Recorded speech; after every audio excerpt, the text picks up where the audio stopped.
Hello everyone, welcome to ECI. आप सभी का ईसीआई के यूट्यूब चैनल पर स्वागत है। और आज हम बात करने वाले हैं एक बहुत ही बड़ी वैकेंसी के बारे में, यूपी ट्रिपल एससी जेई, जिसका एग्जाम रिसेंटली अनाउंस हुआ है। रिसेंटली मतलब 3 मई 2026 को आपका एग्जाम है। आपके पास अप्रोक्सीमेटली 50 डेज है और 50 डेज में इस एग्जाम की प्रिपरेशन कैसे करें, क्योंकि काफी सारे बच्चों को इसकी एक्सपेक्टेशन नहीं थी कि इतना जल्दी एग्जाम हो जाएगा। तो उसके लिए बहुत सारे बच्चे परेशान हैं कि वो अपनी तैयारी को किस तरीके से करें। और उस तैयारी के अंदर उनको काफी सारी बातों का ध्यान रखना है। उनको पता होना चाहिए एग्जाम पैटर्न क्या है, किस टाइप के क्वेश्चन प्रीवियसली पूछे गए हैं। तो इन सारी बातों के बारे में हम डिटेल में बात करेंगे और उसके लिए लास्ट तक बने रहिएगा। तो चलते हैं, आज के सेशन को स्टार्ट करते हैं। सबसे पहले जिसने भी टेलीग्राम नहीं ज्वाइन किया, they can join the Telegram by scanning this QR code. इस क्यूआर कोड को स्कैन करके टेलीग्राम को आप ज्वाइन कर सकते हैं। ठीक है, तो ज्वाइन कर लेना, जहां पर आपको सिविल के कंप्लीट अपडेट मिलते रहेंगे। अगर हम बात करें कि ये गोल्डन अपॉर्चुनिटी क्यों है, ये सिविल इंजीनियरिंग में जिन्होंने भी यूपी ट्रिपल एससी जेई का फॉर्म भर रखा है उनके लिए रामबाण वैकेंसीज है। क्योंकि 2016 में जब एग्जाम हुआ था उस टाइम 386 वैकेंसीज थी। 2018 में एग्जाम हुआ 1388 वैकेंसीज थी। और 2024 में एग्जाम जो अभी अनाउंस है वैकेंसीज, उसके लिए 4612 वैकेंसीज है। मतलब प्रीवियस जो 18 की वैकेंसीज है उसका 3 टाइम्स वैकेंसीज है। मतलब आपके पास वैकेंसीज बहुत ह्यूज नंबर में, जिसका अगर हम कैटेगरी वाइज डिवीजन देखें, 1761 जनरल में, ओबीसी में 1514, एससी में 924, ईडब्ल्यूएस में 368 एंड एसटी में 45 वैकेंसीज हैं। ये सारी वैकेंसीज है, तो मतलब एक ह्यूज नंबर है। तो बेटा अब आपको दूसरा इसका क्रक समझना है। जब 386 वैकेंसीज थी तो 43,000 स्टूडेंट ने एग्जाम दिया था, मतलब फॉर्म फिल किया था। तो 43,000 मतलब एक सीट पर बहुत ज्यादा जने। ठीक है, यहां पर अगर हम बात करें 1388 वैकेंसीज है, जिस पर 1,20,000 लोगों ने फॉर्म भरा था। मतलब अगेन आपके पास कंपटीशन बहुत हाई। बट इस बार 4,612 वैकेंसीज है, जिसके अंदर आपके पास जो फॉर्म फिलिंग है वो ओनली 30,415 की रह गई है, क्योंकि पैट की वजह से ऐसा देखने को मिला है। दूसरा, आपके 75% एप्लीकेशन एप्लीकेंट क्या हो गए, रिड्यूस हो चुके हैं। तो बेटा ये बहुत ही इंपॉर्टेंट है कि इस बार कंपटीशन कम है। एक सीट पर कंपटीशन कितना हो गया आपका, अराउंड 9 बच्चे का। 9 बच्चे का आपके पास अराउंड अराउंड 9 बच्चे से भी कम का कंपटीशन है। 8.2 8.3 का कंपटीशन निकल के आएगा एक सीट पर।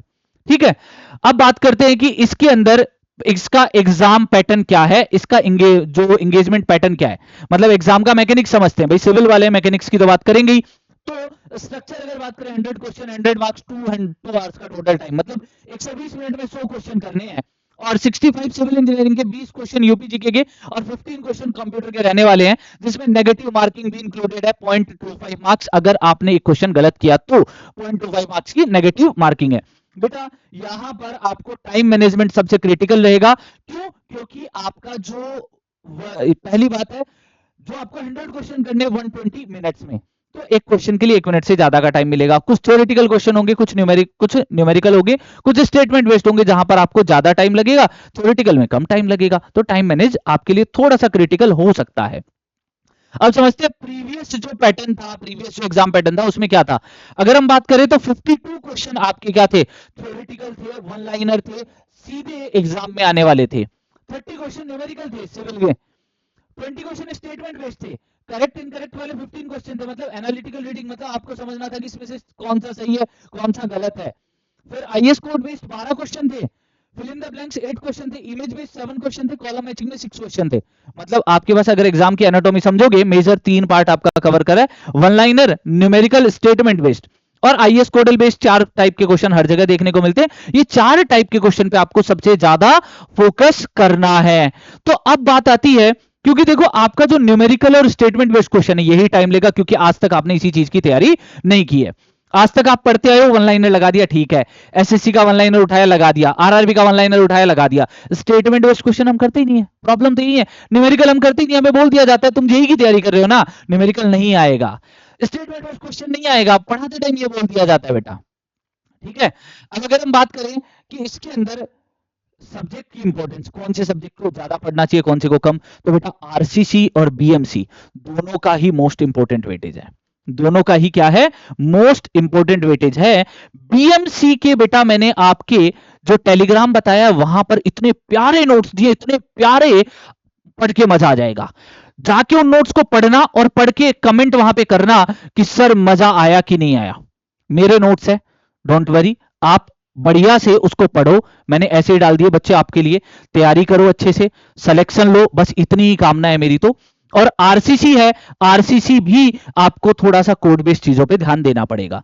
अगर मैं सोम की बात करूं, स्टील की बात करूं, एस्टिमेशन, सॉइल मैकेनिक्स, सर्वे, ट्रांसपोर्टेशन, एनवायरमेंट, इरिगेशन और एफएम की बात करूं, तो यहां पर हर सब्जेक्ट का वेटेज क्या है, सेम है।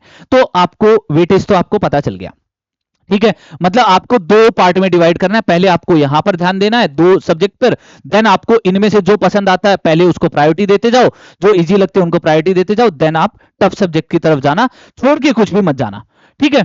ये तो रहा आपका सब्जेक्ट का, सब्जेक्ट कैसे हैं, किस तरीके से है।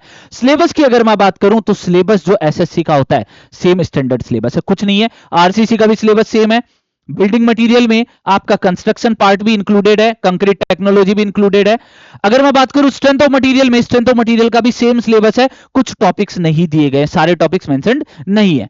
अगर स्टील स्ट्रक्चर की बात करूं तो स्टील स्ट्रक्चर में भी सिंपल सिलेबस दे रखा है, बहुत कोई टफ नहीं है। सॉइल मैकेनिक्स में भी जो आपको पढ़ाया जाता है एक स्टैंडर्ड सिलेबस एसएससी जेई का, वही दे रखा है, अदर देन आपको अलग से कोई सिलेबस नहीं पढ़ना है। देन अगर बात करूं ट्रांसपोर्टेशन इंजीनियरिंग में, तो बात ध्यान रखने वाली है, यहां पर हाईवे भी इंक्लूडेड है एंड रेलवे भी आपका इंक्लूडेड है, मतलब दोनों पार्ट आपके इंक्लूडेड पार्ट है। इन्वायरमेंट के अंदर आपको ध्यान देना है कि यहां पर जो डिमांड होता है, वाटर डिमांड की बात कर रहे हैं। देन अगर हम बात करें वाटर ट्रीटमेंट, वाटर ट्रीटमेंट कौन सा, वाटर ट्रीटमेंट कौन सा, ड्रिंकिंग भी है, आपको ड्रिंकिंग भी मेंशन्ड है, और यहां पर आपको क्या है, वेस्ट वाटर दोनों का ट्रीटमेंट पढ़ना है। फिर आपका solid waste management and pollution control भी इसके अंदर कंप्लीटली इंक्लूडेड है। अगर सर्वे की बात करूं तो सर्वे के अंदर भी आपका एडवांस इक्विपमेंट भी, जो माइनर इंस्ट्रूमेंट होते हैं वो भी यहां पर मेंशन किए गए हैं। बाकी सर्वे का स्टैंडर्ड सिलेबस है। अगर हम बात करें इरिगेशन इंजीनियरिंग में, इरिगेशन इंजीनियरिंग का सेम स्टैंडर्ड सिलेबस है जो पढ़ाया जाता है एसएससी के लिए। एफएम के अंदर आपका एफएम, हाइड्रोलिक मशीन और ओसीएफ तीनों पार्ट इंक्लूडेड है। तो आप इस सब्जेक्ट को सबसे लास्ट में रख सकते हो क्योंकि बहुत वास्ट एरिया है, तो आप इस सब्जेक्ट को सबसे लास्ट में रख सकते हो। एस्टिमेशन कोस्टिंग में थोड़ा सा सीपीएम का पार्ट भी आ सकता है, तो आपके 5 मार्क्स का है तो बेटा पढ़ के चले जाना, क्योंकि ये वो सब्जेक्ट है जो आपसे इजी लगता है, आपका हो जाता है, ठीक है। तो आपको एस्टिमेशन कोस्टिंग, इरिगेशन इंजीनियरिंग जो आपको इजी लगता है, जो कम टाइम में हो सकता है। अगर मैं बात करूं ट्रांसपोर्टेशन इंजीनियरिंग, इसको बाद में प्रायोरिटी देना, पहले सर्वे करना, देन एनवायरमेंट करना, देन आप ट्रांसपोर्टेशन की तरफ जाना। अगर मैं और पीछे जाऊं तो सोम में भी जा सकते हो, बच्चों को टफ लगता है, बाकी अगर मेरे साथ तैयारी करोगे तो वो टफ नहीं लगेगा।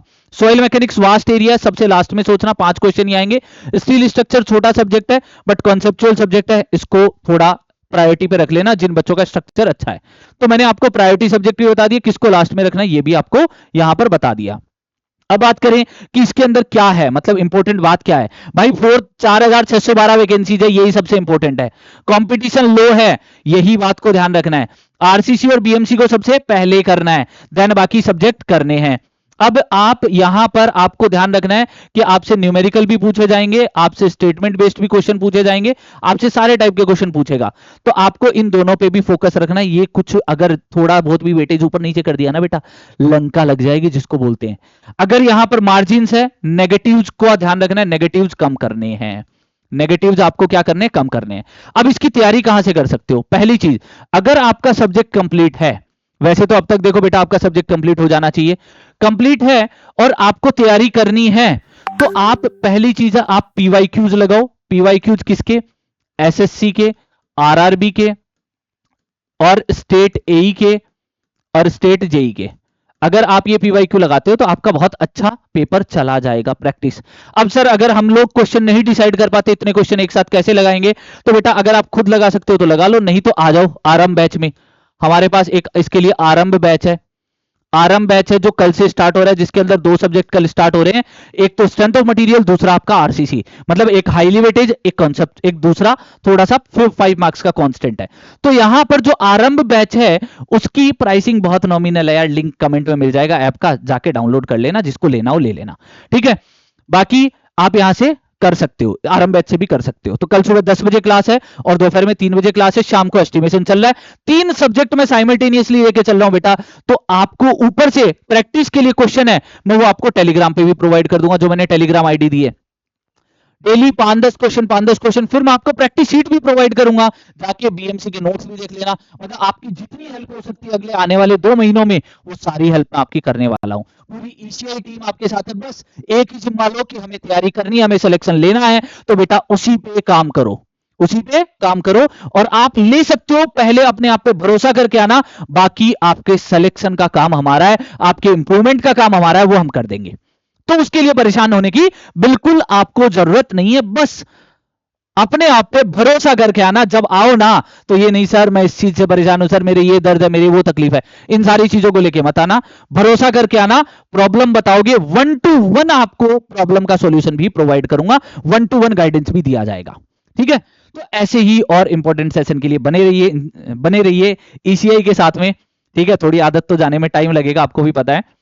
और दूसरी चीज है, अगर कोई भी प्रॉब्लम है कमेंट सेक्शन में बता सकते हो, टेलीग्राम पे बता सकते हो, जहां भी बताना हो आप बता देना, आपकी प्रॉब्लम का सॉल्यूशन हो जाएगा। बाकी थोड़े से प्यारे प्यारे से कमेंट कर देना, अपने दोस्तों के साथ इस वीडियो को शेयर कर देना। मिलते हैं नेक्स्ट सेशन में, तब तक के लिए अलविदा, बाय बाय, टेक केयर।